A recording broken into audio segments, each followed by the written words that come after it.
আজ বুধবার 5 ফেব্রুয়ারি 2025, 22 মাঘ 1431 বঙ্গাব্দ, 5 সাবান 1446 হিজরি।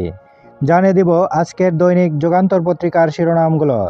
চুক্তি হচ্ছে 3 আন্তর্জাতিক প্রতিষ্ঠানের সঙ্গে, ফিরবে পাচারের অর্থ।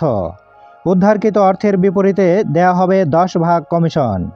কাজ করবে যুক্তরাষ্ট্র, কানাডা ও সুইজারল্যান্ডের 3টি প্রভাবশালী প্রতিষ্ঠান।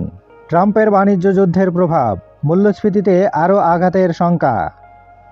বিশ্বব্যাপী মূল্যস্ফীতি ঘটলে এর প্রভাব থেকে বাংলাদেশও রক্ষা পাবে না।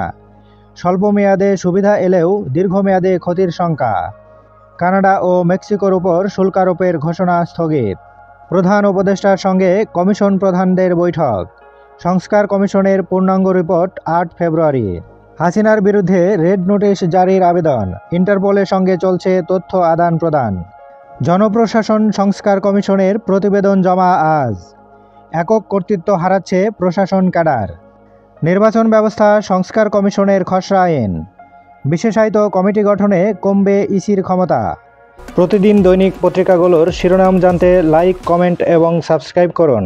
পূবালী ব্যাংকের দুষ্টচক্র, 100 কোটি টাকা আত্মসাৎ, অনুসন্ধানে দুদক। 200 কোটি টাকার লোভে বাড়ির মালিককে জিম্মি। চট্টগ্রামে রুদ্ধশ্বাস অভিযানে 2 ডাকাত গ্রেপ্তার। ত্রয়োদশ সংসদ নির্বাচন, বগুড়া 1। জামাত প্রার্থী চূড়ান্ত, বিএনপিতে দৌড়ঝাঁপ। পাচারের অর্থ ফেরাতে সহায়তা দেবে কানাডা। নাসা নজরুলের 52 ব্যাংক হিসাব অবরুদ্ধ।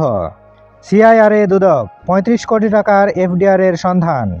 বাংলাদেশ ব্যাংকে নজর দুদকের, সব কর্মকর্তার লকার খোলার নির্দেশ।